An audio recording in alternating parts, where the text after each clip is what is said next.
Everything wasn't awesome, but everything was at least okay.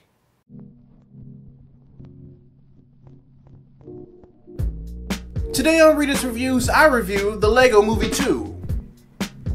The second part. Yeah, they thought that was a clever subtitle. Let's just smile and nod and move on. Now this film kind of starts off where the first movie left off, where the individuals of the Centaur system have invaded.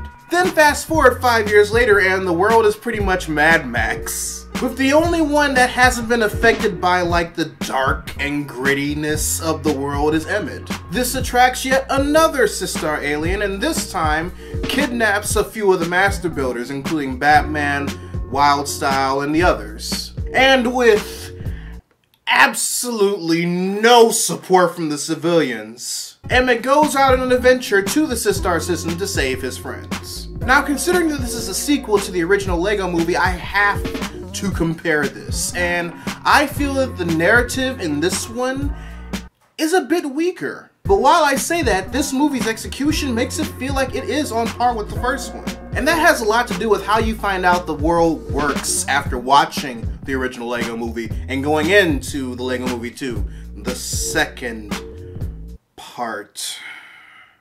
They really couldn't think of a better subtitle? Because at this point you kind of already peeked behind the curtain regarding the first movie and how the world works and how the universe works and the real life contributions to the Lego story that you're watching. Because personally, as one of those individuals who saw the Lego movie and then walked into the Lego Movie 2 wondering how the fuck are they gonna top this? Or how the fuck are they gonna explain this? Especially after seeing what I saw in the first one. Whereas there's that weird combination of some of the magic is kind of stripped away from the Lego Movie 2 because of the previous knowledge you know from the Lego Movie 1 and the fact that the narrative is weaker than the first one overall. That doesn't really hinder the delivery of the story or the overall moral that it's trying to teach you. And it doesn't feel like its progression was hindered by the way the universe works either. The way that the Lego narrative and the real world counterpart narrative works together is pretty nice. So with that, let me talk about some characters that stood out to me the most. Starting with Emmett, and let me tell you, it is not in a good way.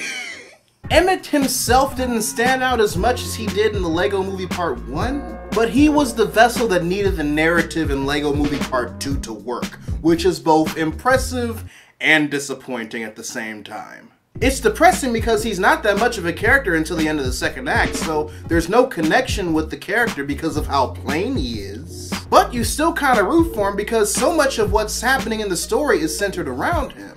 And that's not really the best way for you to build up your protagonist, in my opinion.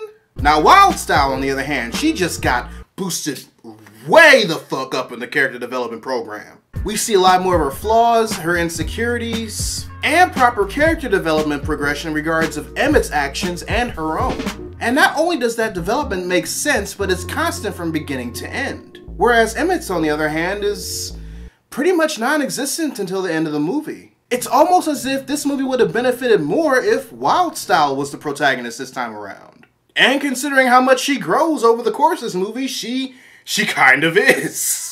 But there were other things that I liked about this movie, such as the use of animation and set design. It was pretty on par with the first one, in my opinion. Also, I was kind of impressed with the musical numbers in this movie, because usually in movies that make fun of musical numbers and that have musical numbers in them aren't really my cup of tea, because if you're just gonna talk shit about musicals, then don't put fucking musical shit in your movies. Just don't do it.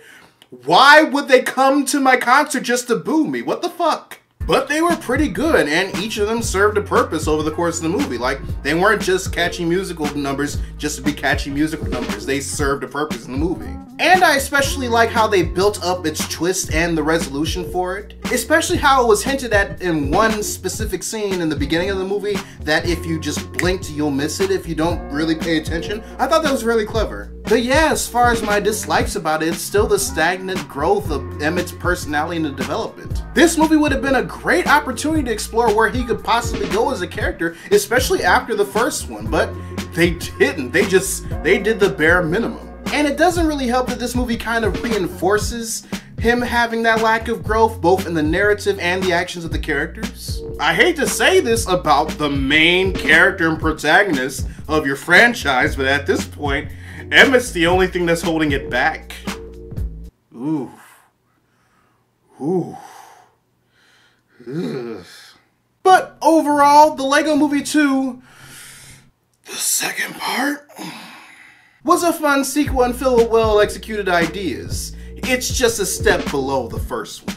While I thought the way that the narrative and moral was formed was pretty cool, I still feel that it suffers from a very stagnant protagonist. But it kind of makes up for it in growth and other characters such as Wildstyle. And this may be an unpopular opinion for some, but as far as I'm concerned, these movies, along with Enter the Spider-Verse, are proof that Phil Lord and Chris Miller do their best work when they're writing and not directing. So maybe they should do more of just writing? I say if you're planning on seeing this in theaters, this is worth the matinee. But at the same time, if I were given the choice of paying full price between the first movie and this one, the first movie, I'm paying full price for the first movie. I'm using a coupon for this one. I'm not even gonna lie. So with that, readers, your homework assignment for the day. Write in the comment section below what you thought of the Lego Movie 2, the second part. Oh god, there's such a bad subtitle, if you've seen it. If you want to help financially support the channel, you can join my Patreon by clicking the card at the end of the video or in the link in the description box below, where you can also find a link to my merchandise store. Or if you prefer to give a one-time donation, you can find the links to my PayPal and my Ko-fi in my description box as well. Also, make sure you subscribe to the channel and turn on notifications, because I post new videos every Monday, Wednesday, and every other Friday. But until then, this is Readus 101. Class dismissed.